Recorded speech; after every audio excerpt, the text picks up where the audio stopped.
Estamos hoje então em Gênesis 20, com o título Abrão e Abimeleque. Então, depois de ter acontecido tudo aquilo que nós conversamos ontem, sobre a destruição de Sodoma e Gomorra, onde Abraão mesmo percebeu que estava totalmente destruída aquela cidade, conforme Deus falou a ele.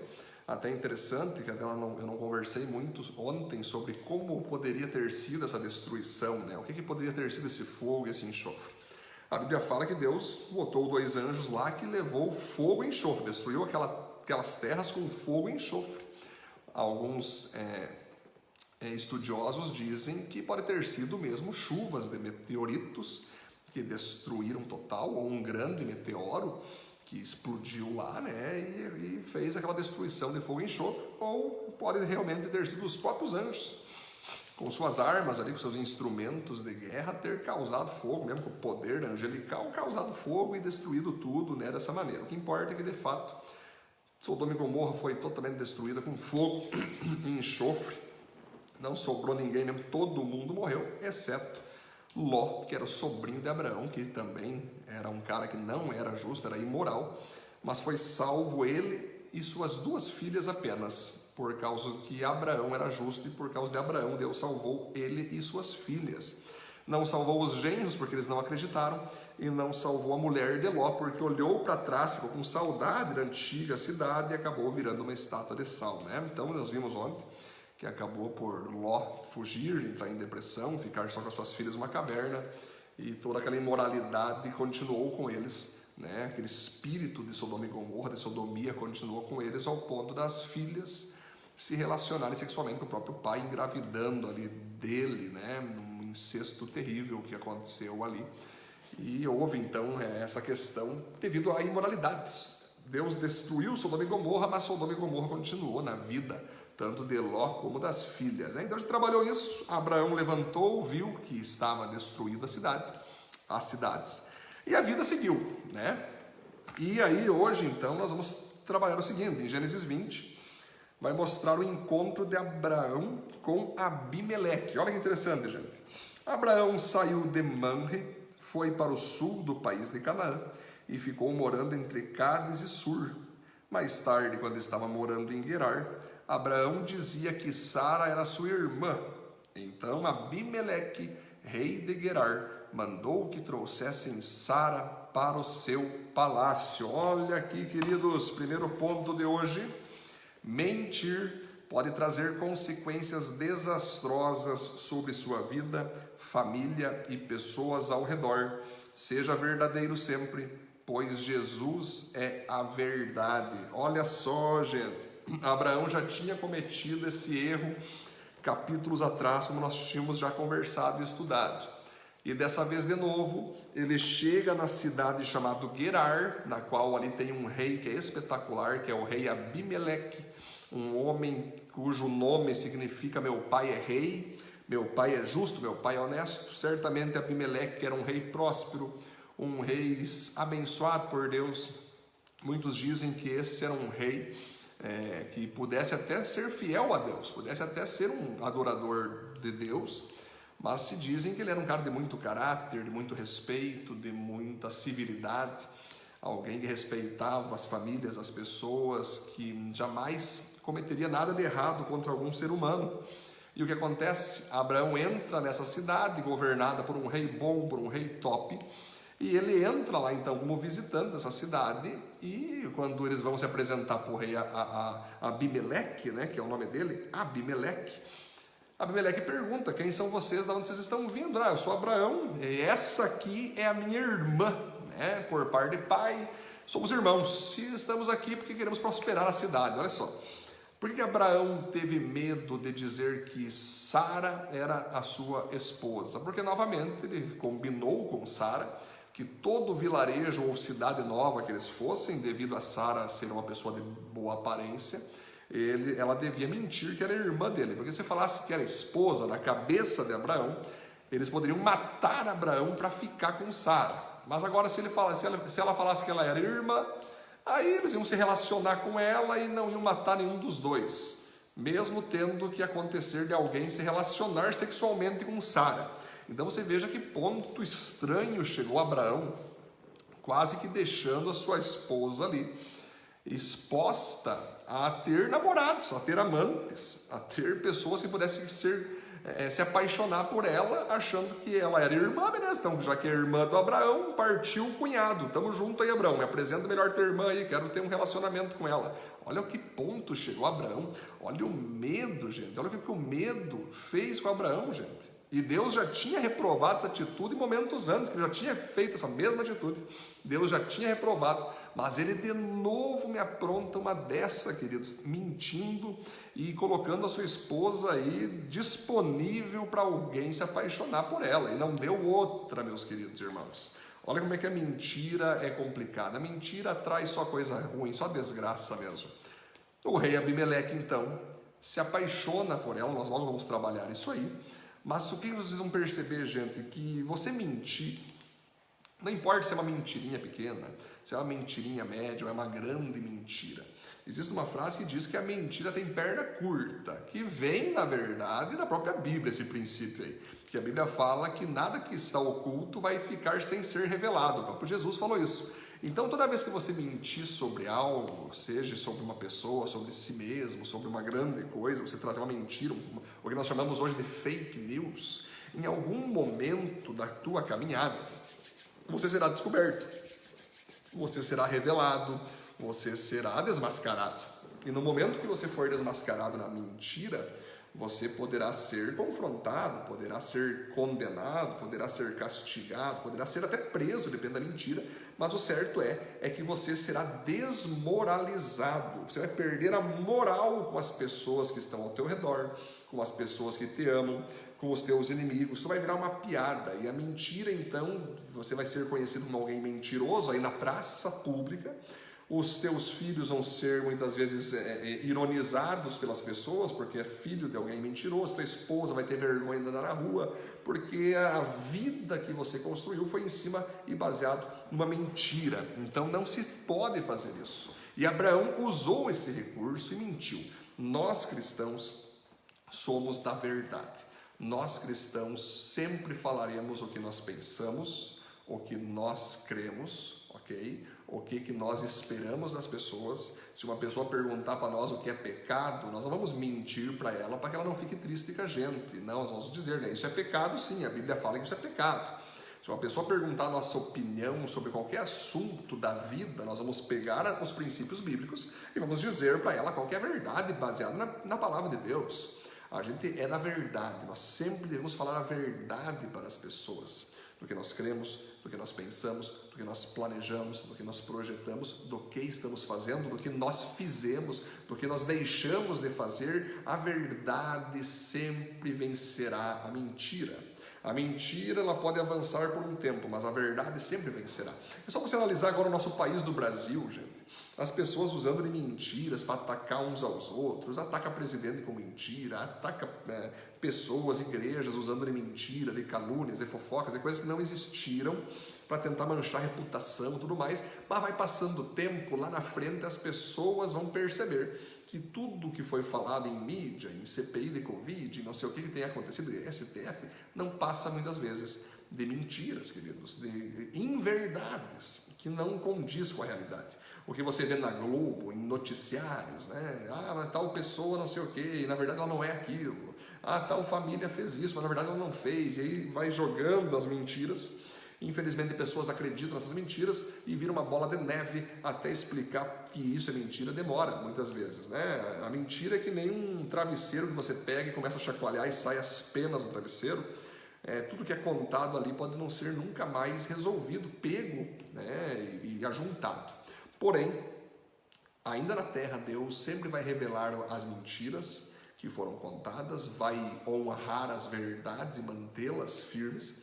E no dia do juízo final, as mentiras que não foram descobertas aqui na terra serão descobertas no dia do juízo final. Lá não tem conversa. Pode ser que Deus realmente permita que aqui na terra não se descubra mentiras que foram contadas por tua parte, por da parte de alguém. Mas no céu, no dia do juízo final, onde todo mundo estiver diante do juízo na fila do juízo, tudo que foi encoberto será revelado. Então a mentira, ela sempre vai prejudicar você, tua família e as pessoas que estão ao teu redor vão ficar com vergonha de você e todo mundo vai ser atingido. Seja verdadeiro, nem que você tenha que ser perseguido por falar a verdade, mas as pessoas que estão ao teu redor, vendo que você está sendo perseguido por falar a verdade, vão ter orgulho de você. Essa que é a jogada, ok, queridos? Fale sempre a verdade, seja verdadeiro, seja sincero, seja alguém honesto para a glória de Deus. O segundo ponto, então, é o seguinte: pecado é pecado, mesmo que suas intenções sejam as melhores e você tenha agido na inocência. Olha só, pecado é pecado, mesmo que suas intenções sejam as melhores e você tenha agido na inocência. Por que estou falando isso, queridos? Olha que interessante.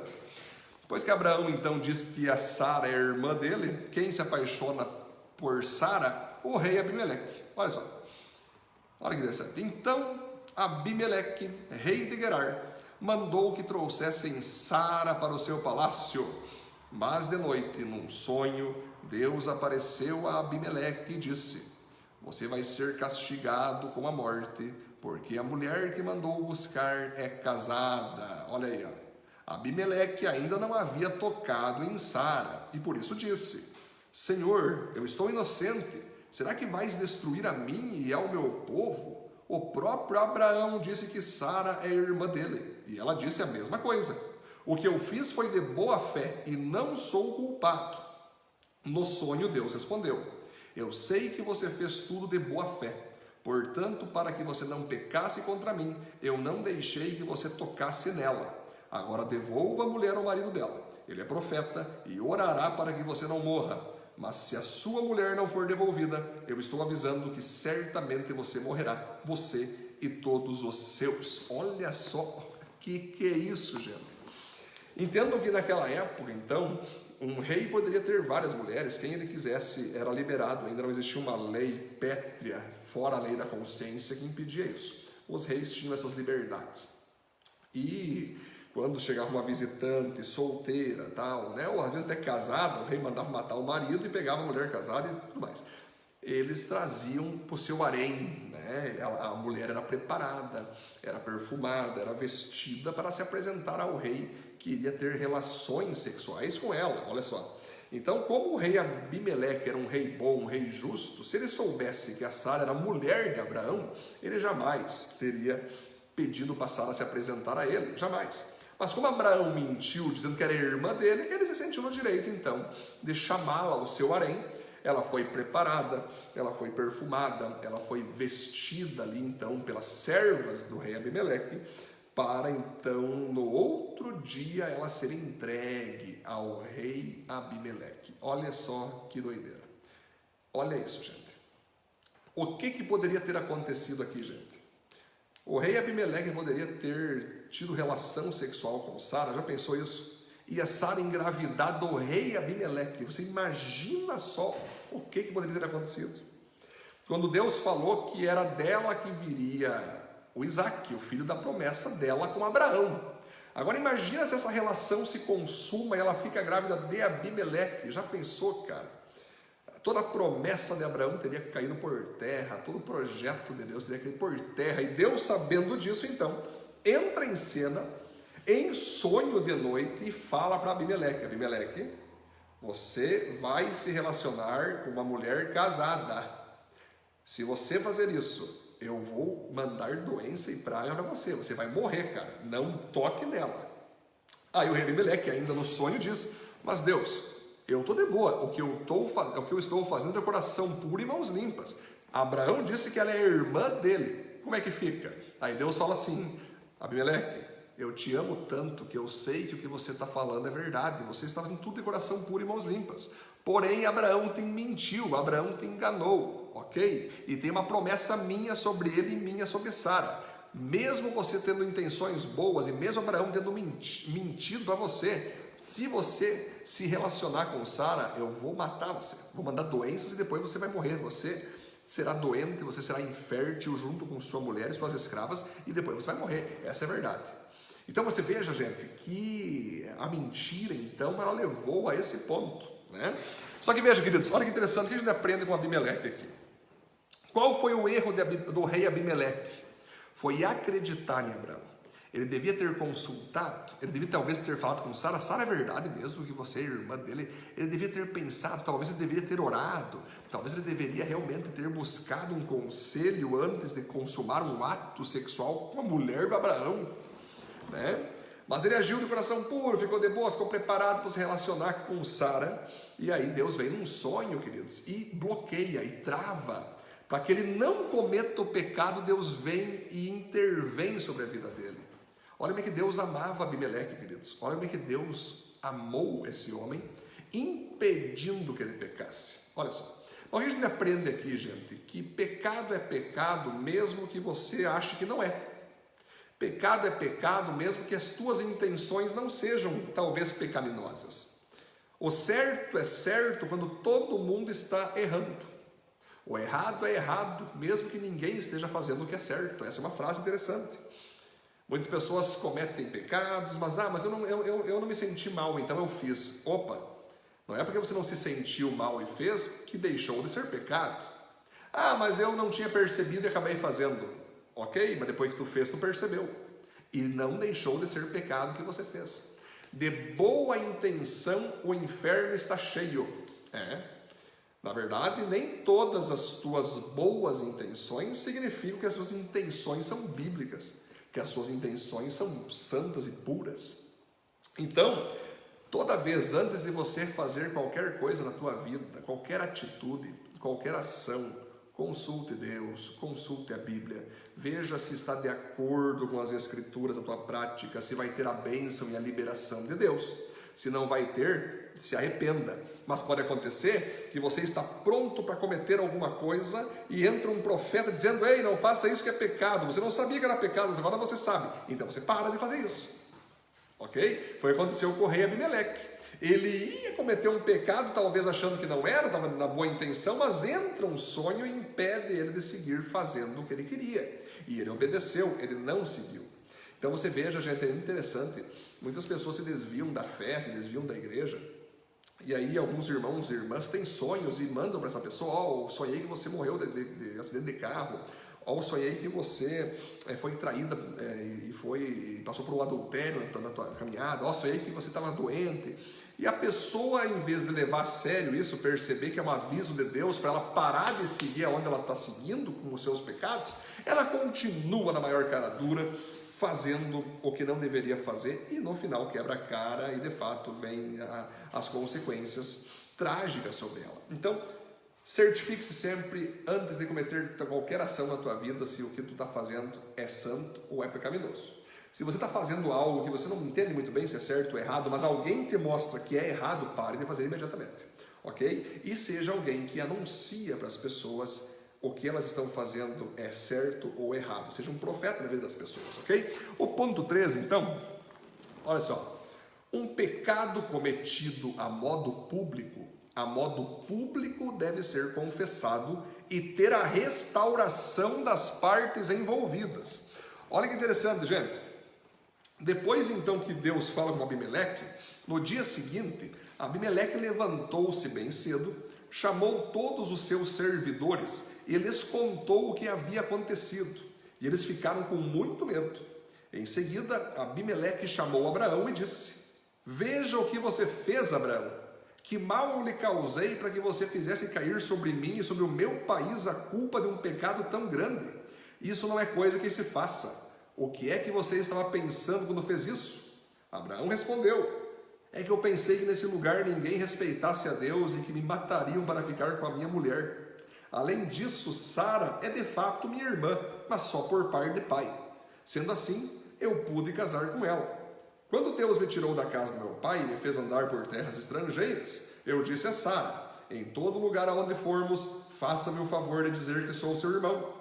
Então Abimeleque devolveu Sara a Abraão, além disso lhe deu ovelhas, bois, escravos e escravas. E disse: olhe, Abraão, aí estão as minhas terras, more onde você quiser. E Abimeleque disse a Sara o seguinte: estou dando ao seu irmão 11,5 quilos de prata, para que os que estão com você saibam que você está inocente. Assim todos saberão que você não fez nada de errado. Olha só, queridos, não basta você reconhecer que você pecou. Não basta você reconhecer que você errou com alguém que você ofendeu, com alguém que você expôs, com alguém que você ofendeu a modo público. Porque Abimeleque, todo mundo sabia, todo o reinado, todo o país sabia que Abimeleque iria ter relações sexuais com Sara. Mas chega um momento, ele teve que contar o que aconteceu, que ele descobriu por sonho que Sara era casada e que ele poderia morrer junto, receber uma doença de infertilidade junto com a sua mulher, com as suas escravas, e isso poderia acarretar até mesmo na sua morte. Ele conta para os seus servidores, todos entendem isso, mas ele precisava agora, além de ele entender que era pecado, pedir perdão por seu pecado, ele precisaria restaurar a honra de Sara. Então ele pega e dá presentes para Abraão, ok? Dá presentes para Abraão e Sara ali, como sinal de que de fato eles não tiveram relação sexual. Fica claro isso, que a Sara não se impurificou ou se contaminou com o rei Abimeleque. Ele então, além dele reconhecer que era pecado, pedir perdão por seu pecado, ele também agora restaurou publicamente a ofensa que ele cometeu com Sara e cometeu com Abraão. Então o que acontece aqui, queridos? O que acontece? O pecado que tu comete em pensamento você pode pedir perdão para Deus. O pecado que você comete consigo mesmo, uma coisa que aconteceu entre você e Deus, você pede perdão para Deus. O pecado que você cometeu envolvendo uma pessoa, você pede perdão para aquela pessoa, a pessoa te perdoa e fechou. O pecado que você comete com uma pessoa, mas que acabou por afetar a tua família, acabou por ir contra princípios na tua igreja, você tem que pedir perdão para a pessoa, para a tua família e para a igreja. Um pecado que você cometeu, talvez você um dia perdeu a paciência com alguém numa reunião que tinha 30 pessoas e você xingou aquela pessoa no meio de 30 pessoas ali, né? Você foi embora de cabeça quente, aí você esfriou a cabeça, ligou para a pessoa e aí você se ofendeu, não te xinguei, me ofendi sim, não, eu peço perdão, tranquilo, mas na próxima reunião eu vou ter que pedir perdão para você na frente daquelas 30 pessoas, porque na frente das 30 eu errei, então na frente das 30 eu vou restaurar o meu erro. Aí vem a reunião novamente, e aí a pessoa fala, bom gente, vocês viram na última reunião eu acabei ofendendo aquele meu irmão ali, pedi perdão para ele, mas também quero pedir perdão para todos vocês, que foram o público que viu o meu erro, e agora é o público que vai ver aqui o meu acerto. É assim que funciona. Errou em grupo, pediu perdão em grupo. Funciona assim, não existe essas questões. É que nem grupos do WhatsApp, dá um tendel no WhatsApp, um xinga o outro, aí depois pede perdão em particular e o grupo fica ali sem saber o que houve entre os dois. Não, tem que haver no meio do grupo do WhatsApp, ó, peço perdão para ti, peço perdão, tá tudo resolvido, gente, perdoa aí o nosso mequetrefismo que houve aqui, e estamos juntos, reconciliados, ok, queridos? É assim que funciona. O escândalo do teu arrependimento tem que ser ainda maior que o escândalo do teu pecado. E por fim, então, o ponto 4, finalizando, há poder na oração, pratique ela diariamente. Olha só, por causa do que tinha acontecido com Sara, a mulher de Abraão, o Senhor Deus havia feito com que nenhuma das mulheres no palácio de Abimeleque pudesse ter filhos. Aí Abraão orou em favor de Abimeleque e Deus o curou. E também curou a mulher dele e as suas escravas, e assim puderam ter filhos novamente. E olha que maravilha, gente! Deus então livra Abimeleque de cometer o mal, livra Abimeleque de cometer ali uma relação com Sara, que era casada, e ser amaldiçoado por isso. Porém, ele precisa que Abraão ore por Abimeleque para que ele seja livre, para que ele seja perdoado, para que ele avance a sua vida com prosperidade. Ou seja, gente, não bastava Abimeleque naquele caso pedir perdão para Deus e resolver. Como ele estava para cometer um pecado, Deus iria agir na vida de Abimeleque se Abraão orasse por ele. Se Abraão orasse, Deus agiria, Deus abençoaria, Deus liberaria Abimeleque. Sabe o que funciona aqui, gente? O que significa isso, queridos?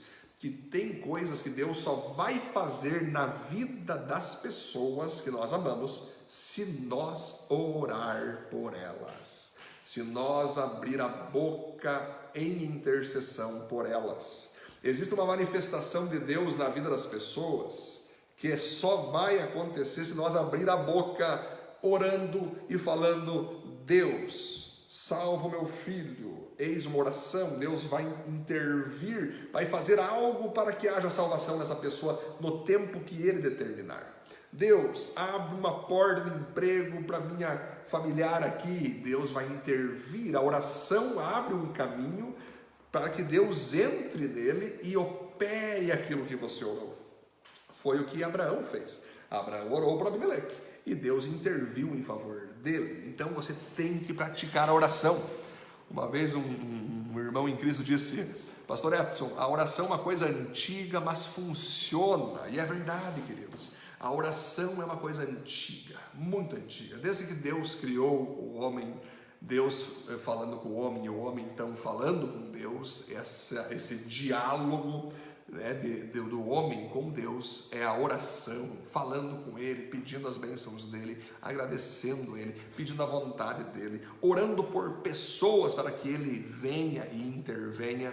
É o poder de Deus que se manifesta somente quando nós oramos. Já pensou que muitas coisas na tua vida só não aconteceu ainda porque você não orou?